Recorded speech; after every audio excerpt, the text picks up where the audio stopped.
Right, good afternoon everyone. Welcome to the first afternoon session, hopefully the best afternoon session as well. We are co-chairs for this session, Chris and I. So if we open up quickly with a quick intro to who we are, and then what we're going to do is give a bit of background, first on vulnerability and then on the housing market and vulnerability and where everything is. And then what we love to do is open up to some questions and have hopefully a good discussion. We're finishing at 3 o'clock. The next session is downstairs back in the main room. 2 o'clock. Sorry, 2 o'clock. My God, yes. This could be very long. Yeah, it's okay. Let's finish at 2. You're most welcome to stay on for the extra session that goes on to 3. But if not, at 2:05, the next session is back down in the main hall. So Chris, do you want to introduce yourself first? Yeah, hi, I'm Chris Walton, Deputy Head of Legal Services at Shelter. I've been with Shelter for 12 years. My background is in sort of high street firms, a housing law practitioner, caseworker, then solicitor, worked in housing management. The perspective I'm going to look at this from is the expertise which I have in housing law. So that'll be what I'll be speaking to in terms of the broader question. So we took a few liberties, but yeah, that's who I am, and nice to meet you all in the flesh and online. And I'm James Walker. My background is I created and built up a firm called Resolver that has helped consumers raise and resolve a number of complaints. Also then being involved in building dispute resolution platforms. And I'm sitting on a board of one of the ombudsmen and on a couple of consumer panels for regulators, and also sit on the Civil Justice Council as well. So in terms of kicking off this session, we were going to look, first of all, I was going to do quick bit on vulnerability, and then Chris was going to do a quick bit on the housing market, and then we're going to open up. In terms of vulnerability, it's very interesting. I think a lot was already said this morning, more than probably I expected, to be fair. And I don't want to go back and repeat what we've already heard, but what I'm going to give is a little bit of a personal experience, which is just before the pandemic started, me and 2 friends ended up creating a small company, or what was going to be a small company at the time, called Collaboration Network. And we thought that we'd help businesses to be better at being able to deal with looking after customers and delivering a better customer experience. And out of all of that, the big theme that happened over the pandemic was about vulnerability. And before the pandemic started, this sort of concept of transitional vulnerability, or that you're not permanently vulnerable, was becoming of increasing importance. But during the pandemic, it basically became almost like a deluge. It became the concept that actually don't place people as just being vulnerable all the time for all of their lives, is that it's very transitional, it's very situational. And what became very apparent, and I'm looking at this wider than just being in civil justice, but was if you looked across each market, everyone had a different definition of vulnerability. So you could be vulnerable in an energy market and not be vulnerable, say, to a financial provider. So the concept of vulnerability, it is unique based on the situation. You can enter it, you can leave it. But what is, to me, the really interesting bit is how do you define it, and how do you therefore make sure that you treat the person fairly and correctly? And it's not an easy one to do. And that's why I've seen so many businesses talk about this, about what they can do and how that they identify and how that they change and evolve processes. And during the pandemic, lots of organizations had to very rapidly change their processes of how that they dealt with people. And what you see is, I think, a better market in many respects for it. And I think there's lots of learnings from a civil justice perspective on what has happened over probably the past few years about being able to look at how that you can very rapidly find mechanisms to help support consumers in better ways, especially when they need it the most. Chris? Yeah, the perspective I'm looking at is, this is about business, lenders, and tenants and borrowers. What I've found over the last year, finally emerging, I was just saying to some friends, just emerging out of the spare bedroom into this sort of post-COVID world is we're walking straight smack bang into another crisis, and I think it's a much deeper and far-reaching crisis than even COVID, I would venture to suggest. One of the positive things that came out of a housing law practitioner experience of COVID was something that James Sandbach touched on downstairs, that cross-sector working. It was found in the Master of Roles working group and the generation of overall arrangements to deal with how a court would look in that COVID scenario. There's also, I think we've got to look at that cross-sector aspect of working together to deal with the cost of living crisis. Another thing that I was generally optimistic came out of, and there are colleagues here maybe have different views, but the new housing loss prevention advice service. There was an announcement yesterday at last that tender is starting, and that's going to be in place hopefully by August 2023. But that also reflects the importance of early legal advice that we could give pre-LASPO that was taken away, but there's a recognition that you've got to give holistic early advice if you're going to get good outcomes for tenants. From a shelter perspective, I'd put out there the big thing on the horizon in the next parliamentary session, which Shelter have championed and other in a reform sort of collective, is the Renters Reform Bill. And I think that's going to be very important. Obviously, there's people with different perspectives on that, but I think that's in terms of economic stability, security for private rented sector tenants. That's an important point for discussion now, and I'd like to get some sort of feedback on that, how that fits in. And I'd also touch upon, you know, in my view, there's going to be an uptick in repossession actions. I think it's inevitable, both for tenants and borrowers. And I'd like to see that reflective possession as a last resort philosophy. And I'd like to ask Sonia about that, who's here from UK Finance, you know, about how lenders are going to treat people going forward.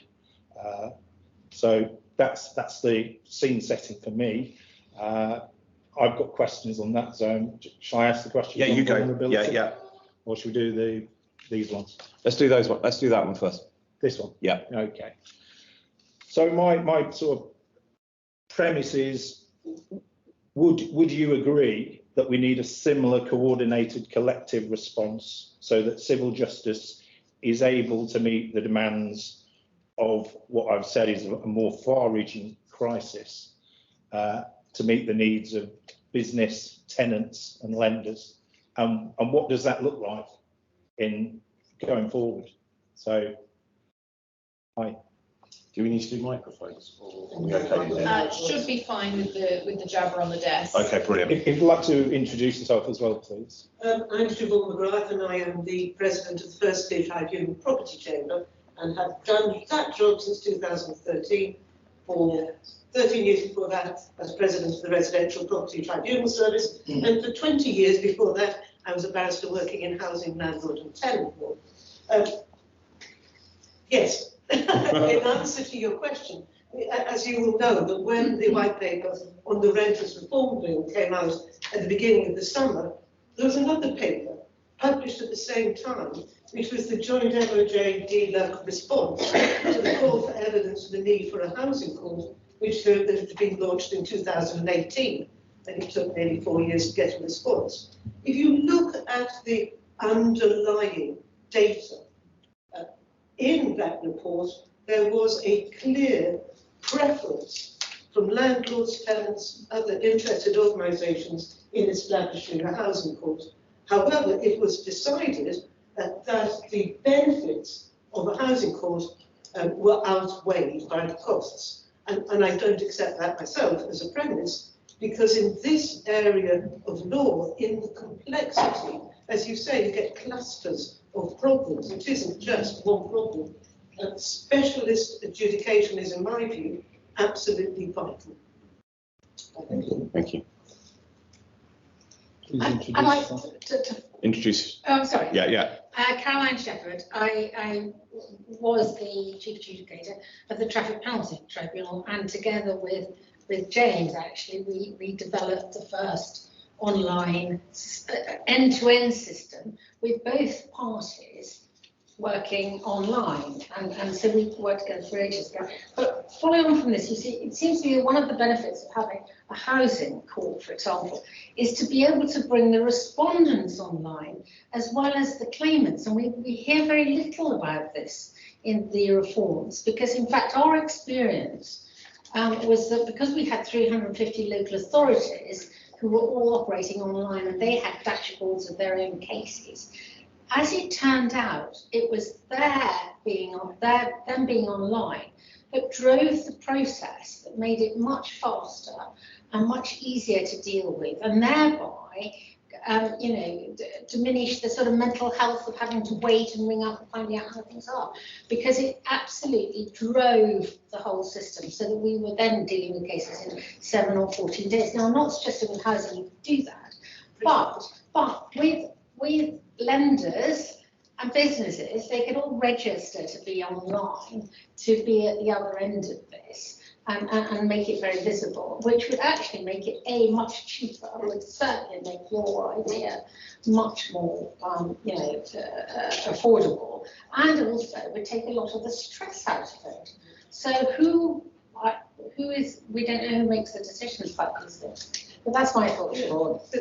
Thank you, Caroline. I'm sorry I'm going to overshadow after this, but also a housing court, if it is properly put together, will incorporate dispute resolution with a remarkably A in front of it.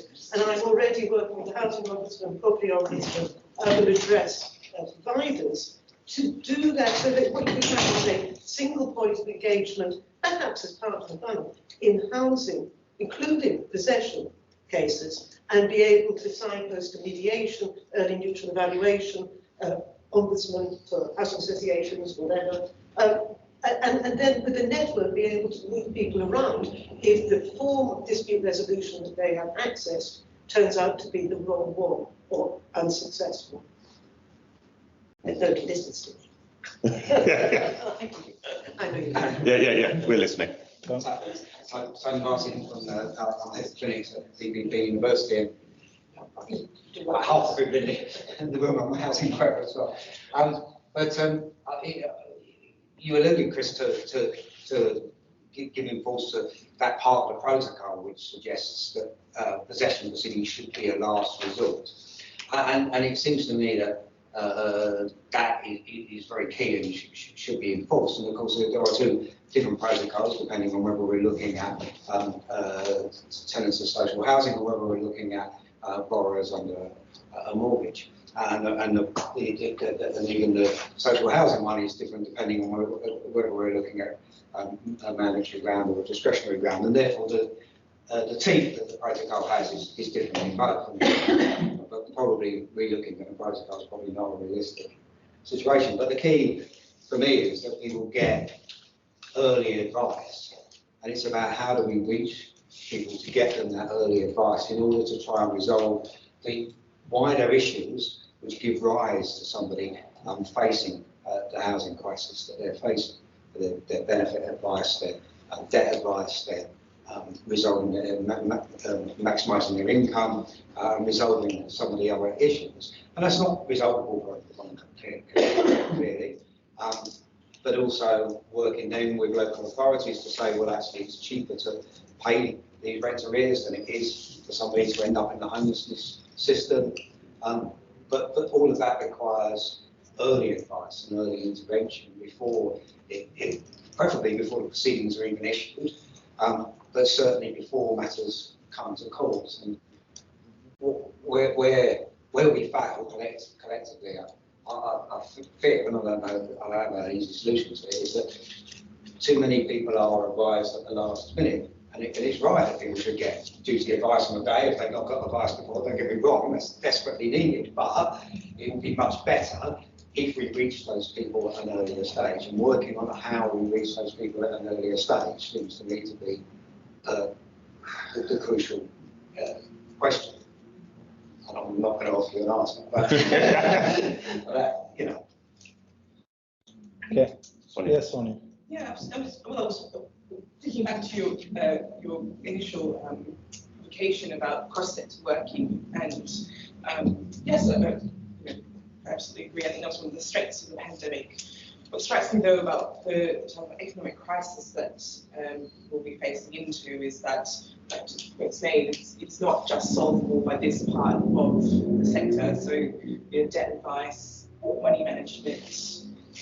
How do the consumer advisory services, so how do we link up beyond the remit of the civil justice system? Because if you do genuinely want to catch people earlier, it's as you say, much before they even enter the type of world that you might face into. So yes, I absolutely agree with cross-sector working. I think it was absolutely a real strength through the pandemic to have that working group. But how do we sort of expand the reach and remit to deal with the type of people that will be facing into real crises? On the point of possession of last resort, accept your challenge, and I think that's absolutely the way that certainly mortgage lenders still hold true too. I think one of the things that we're quite interested in seeing is that difference in protection across the reaction protocols and how that will flow through to tenants and renters. Because certainly the types of forbearance that you can offer for someone that has a mortgage is much more direct than via a landlord through to, from a lender to a landlord to a tenant. So that relationship is one removed.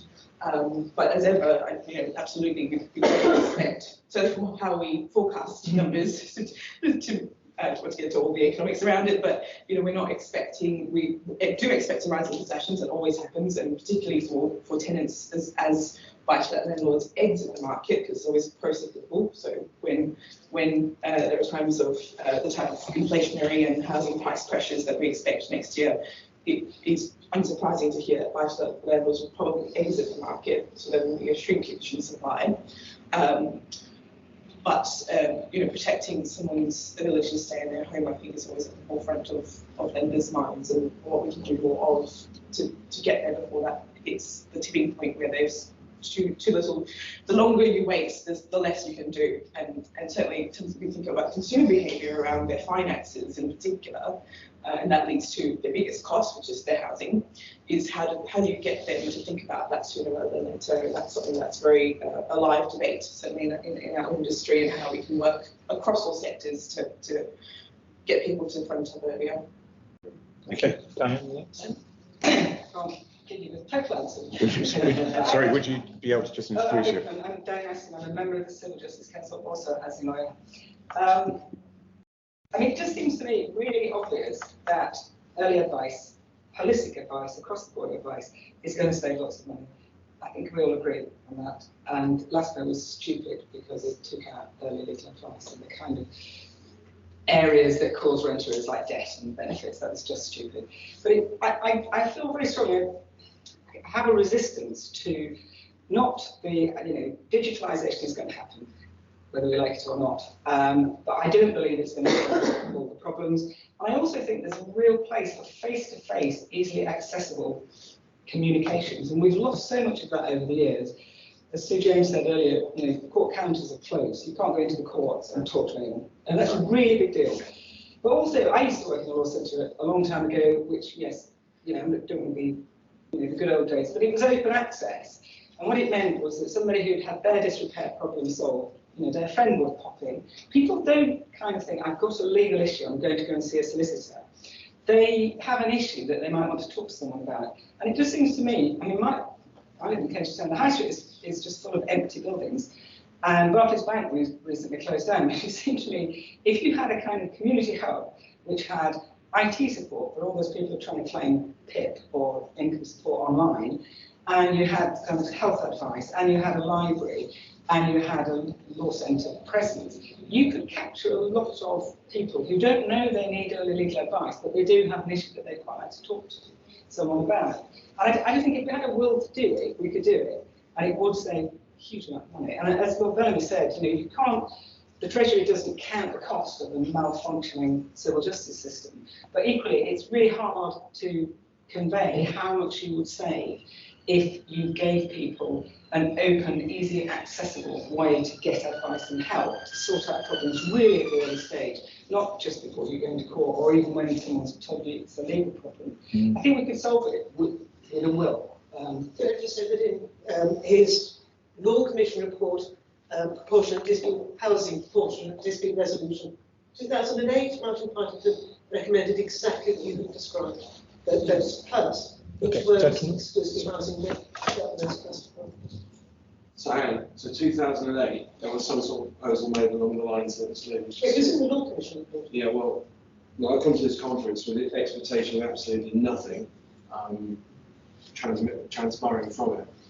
I'll just give you just by way of background. I was Windrush representative for an investigation in Parliament, and I had Windrush victims there. I turned around to the ministers and everybody else, MPs, and I said, right, is he going to get paid this side of Christmas time? Oh yes, we're going to make sure we do everything. Everyone's going to, we've got this firm and that firm, the Home Office top brass is sitting there.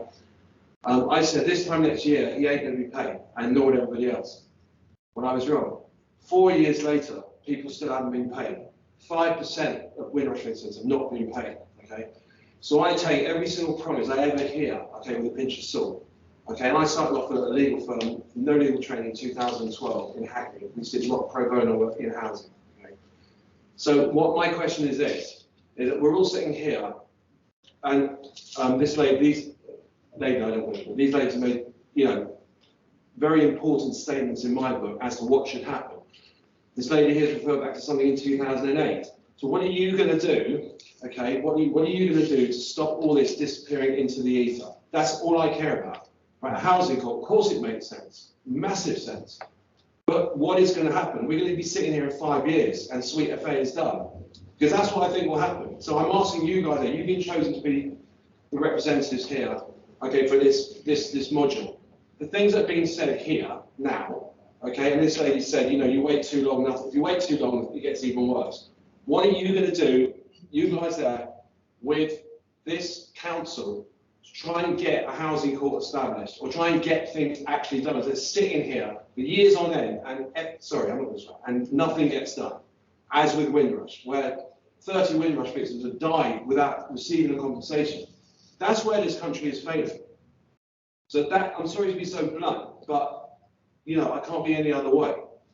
I sense your frustration, and it's something I share as a legal aid lawyer, and the amount of review and reform and circumspection that's gone into this. Yes, it takes a long time and it's not acceptable, but it's a frustration of working in this sector.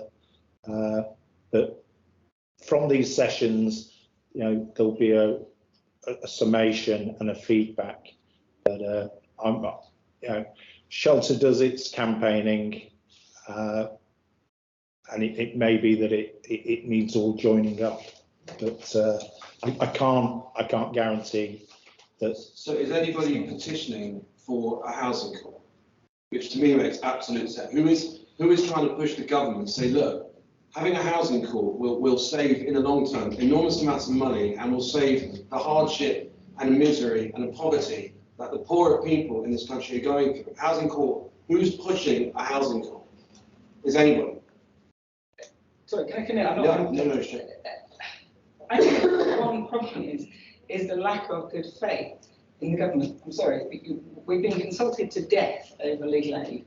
I'm sick of responding to consultations and giving my time for free, knowing that nothing I say makes the slightest bit of difference. And I also think, I'm talking idealistically about the hub idea. I oppose a housing court because I think I know what that will be. That will be a tribunal. It'll be no legal aid. You know, I'm just saying that I oppose it because when I respond to a consultation and think, oh, that might be a good idea, I'm often thinking, why no, would a housing court be no legal aid? Why? Well, because I think this government. Tribunals not. No courts jurisdictions on them. Sorry? You can have courts. No, I'm sorry. I understand the technical arguments. I'm just being honest. I think supporting a housing court on its own without other things could be taken by this government as a, yes, great, let's get housing cases out of the county court into the tribunal, and we won't need to pay legal aid for the housing lawyers. No, that has been an attitude for many years. Well, no, There's no reason for that. can I just say, I'm just trying to explain the reason I might oppose something that is, it might be a good idea within a scheme which supported poor people with good quality legal advice. But the Jackson report came out about civil costs and said things like, my report is holistic, you have to take everything together. And the government, no, actually we like that idea and that idea, but we won't go for this idea because we don't think it will, we'll have to spend money on it. I don't trust the government departments to act in good faith when I respond to a consultation. So I'm just trying to explain why I don't think it's as simple as, hey, housing court, it's a good idea, so let's campaign for it. Because I wouldn't at the moment, you disagree, I appreciate that, but I wouldn't because I think it would be used cynically as a way of taking... So how would you get housing cases out of the county court? Judges like, overloaded, overworked, Section 21 applications take forever. I mean, it's just like, it's not working. And no counters. I mean, who made the decision for no court counters? I mean, that in a business court, in the rolls court, oh my God, there's 20 counters, millions of staff. You can get claims in. When it comes to the county court, there's nothing. It's counter. I agree, but that's what I'm saying. I'm cynical. Right. It was a pilot. It was going to be reviewed, and then it was never reviewed. The councils were closed, and they were never reopened. It's terrible. Can we move on to this gentleman here? Yeah. Sorry, I was just going to, I'm not probably here on the housing point, but I was just going to throw something out for consideration. The Ministry of Justice were always a closed book up to about 10 or 15 years ago. They always thought they knew best. They always consulted the legal profession only. For instance, they only had a token consumer person on the Civil Procedure Rules Committee. And we've been to the Federation of Small Businesses. And one of the things you have to understand is how they think and what is the art of the possible within the court service. And it would seem to me to be much more practical to think in terms of the way they think to get things done. For instance, why can't you say we will set up a separate civil procedure rule that creates a housing list as a separate part of the county court, so you don't have to set up a separate court with all the extra expenses there. That special list could have its own rule and procedure, which provided, for instance, for conciliation before you could issue a claim or before you could proceed it, and then you could have a softer set of rules that apply to that housing list. It's the sort of thing they do within the technology aspect and the IP aspect of the higher courts. Why not approach it in that way? Because as soon as you start saying, let's set up a separate court, a separate tribunal, one, there'll be an enormous extra cost and an infrastructure involved if you separate it out. Two, you're going to have personnel there who are going to deal with it, and there are going to be delays within that new system. Why not look for a streamlined part of the existing system, which I think would gain much more traction if you were to pursue it that way, and look at it in a slightly different, creative way to get what you want, but to get it within their mindset. What you have described to me is a housing court. You see, it doesn't have to be a physical building. It is a different, what you said. But you've got to understand their mindset in order to get this through the system. It's a different way they will resist certain things. Of dealing with housing and tenants. They go along it, not the same as a family court, because that is so much bigger. But that's the idea, separate set of rules, more accessibility. But for what it's worth, I mean, the MOJ are much more receptive to user feedback, which is pretty surprising for them because they've always consulted lawyers and them in the past. They have set up forums. We're trying to push for more representation on some of the rules committees. I certainly go to the IPEC rules committee. We have a wide selection of people from smaller business representatives. So I think it's a question of pushing these things on a concerted basis from a number of different standpoints and thinking creatively to try and get them through the rather opaque and difficult rules changing system. But in general terms, the MOJ are engaging far more in the last 4 or 5 years than they were before. We've had a number of consultations online about some of their proposals, and I hope that will continue. But people should pat them on the back for doing that. They belatedly realise that actually the users of the court are more important than the lawyers who work with it. Interesting. I'm not convinced that a housing court, or indeed even the change in the county courts, the way in which we deal with housing cases, will result in more people coming forward and getting advice, either on the day of the hearing or in advance of the hearing. I'm not sure that that's where the problem lies, and it would take a long time to create It will take a short time to create a rule change, but a long time to create a specialist housing problem.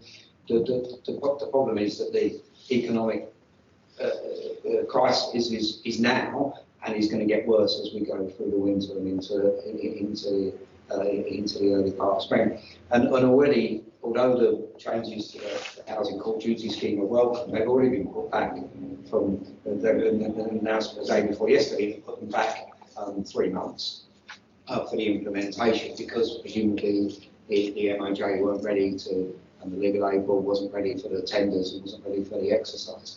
And the problem is that by the time that is available, that money is available next summer, assuming it comes in August, for a lot of people that's going to be too late. For a lot of people, that repossession is going to have taken place, because what people need is that advice now. And what's really needed now, it seems to me, and it does come down to money, is an injection of money into the existing advisory services that are there. You can't create loads of new ones. The existing advisory services that are there, allowing them to reach more people and go out and work in a variety of different buildings.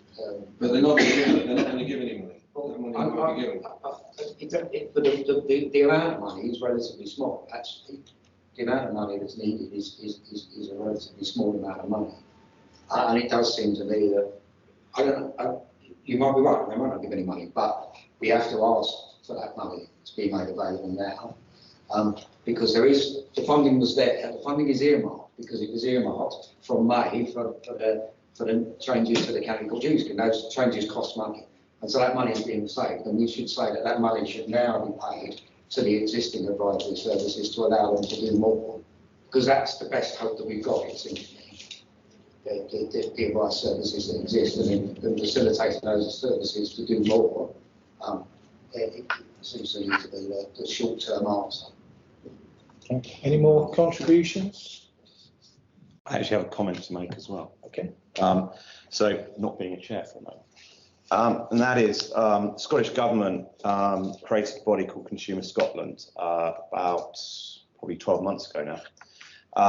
They've set aside an amount of money, pretty reasonable, to build basically a system to help consumers triage the best place to go and get advice and guidance. And the logic is to do it within sort of 3 or 4 questions, to ask 3 or 4 questions, and a decision tree to then be able to at least get the consumer to be able to go to the right place. I know it doesn't fill any funding gaps, but the logic is to try and help consumers to know where to go very quickly and easily. And the intention with the project is to allow it to be opened up to other public services to be able to use the same technology and system. And the intention is to try and have it built before next March. I'd add in, we go to forums where we discussed the HALPAS scheme, the revised Housing Possession Court Duty scheme. And one of the misgivings we've had because of LASPO is that all that expertise that was there pre-LASPO has just withered away. There are so many organisations who don't have welfare benefit specialists. Shelter's lucky, we've got 2. So a national organisation has got 2 people who are never short of work. So that expertise and resource is lost. And if there is some spare money, then I think it needs to be in getting a new dedicated cohort of welfare benefit experts, because we're all going to need them. And another aspect from a professional conduct situation, which Shelter have discussed, is it is specialised work, welfare benefits, and as a lawyer, you've got to be careful. If we're going to give wraparound advice, we've got to be sure that we're giving good advice, even if we're delegating that to a welfare benefits expert. So, you know, and it's often crucial to resolving a housing issue, the welfare benefits issue. So there's all those things that have come into the discussion as well. Okay. Cool. Yeah. I think that's my only question. So in terms of, we've got 9 minutes left, which feels if we can do the first question in about 45 minutes, the second one's going to be a lot harder to do. So the second question was about what can be done to help support consumers with vulnerabilities with access to civil justice, and do landlords need additional help as well? And I think we've probably covered off parts of this, but has anyone got anything that they'd like to add on to that as well? Can I just add something I chucked out to the MOJ? Yeah, absolutely. In terms of vulnerable people and online hearings. Yeah. If you think about it practically, vulnerable people will need a secure environment with an internet connection with maybe a CAB advisor. What are the opportunities for that sort of thing to happen, especially in rural areas like where I am? Libraries, few and far between, no privacy. CABs, very limited funds, no premises that are suitable. Yeah. All the courts, the magistrates' courts and the county courts locally have been closed and moved to a sort of a sizes regional thing. So what are you left with? The only people on the ground are solicitors. What I've suggested to them, they should go to the Law Society and say, let's have an access to justice champion in each small town who provides a room with an IT connection that the CAB and their clients can go into and use for those online hearings. Trusted environment on the ground. Who else is there? And Mackenzie Friends should be regulated. That's another one. That's a different one. But does anyone see any problem with that? I mean, if it's a pro bono solution that burnishes everyone's credentials, if you want to solve it, but there's no other practical way on the ground in rural areas. No. That makes sense. And that could go for landlords as well, because some of them are vulnerable. You got any landlord representation in the room? Okay. I would say that I was in conversation with the National Residential Landlords Association about the Renters Reform Bill. They're very supportive of it. About the reform? Abolition of Section 21. Okay. I was reading their I was reading their members' comments on it. It wasn't too forthcoming. Wasn't too gushing, let's say. If you're not getting onto the third bullet, No. I'll just explain with it. Yeah, keep going. Business liaison with the MOJ, much better than it used to be. But one of the interesting things is that the drivers are still from within the legal profession and the MOJ based on their own internal experience. So, for instance, they will argue about fixed cost caps, they'll argue about cost rates and those sort of things. They won't look at witness expense rates, which for small businesses are really important. They've been higher in the employment tribunal than the civil courts for a long time. They don't look at litigant in person cost rates. Every small business who has to take 2 or 3 days out to deal with a court case loses all its profit. They never talk about that. There's no sensible system for assessing NIP costs. There should be a standard assumption that smaller businesses are bound to incur costs because they're going to do it within their working day and they're going to lose profit. So those things you never get addressed. Civil Justice Council should be driving those sort of things. And when you're reviewing rates and costs, you should review them across the board in the appropriate period. So perspective we've not had. Thank you. I was going to say, and if you think about a small business, often if this was more about a more basic dispute, they would have the ability to go to an ombudsman. So because they are considered to be a consumer when looking at, certain types of disputes.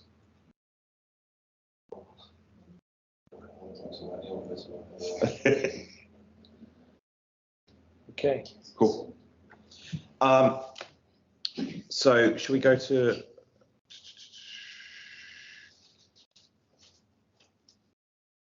So we've done what conducive support. You got another one, Chris, on your ones?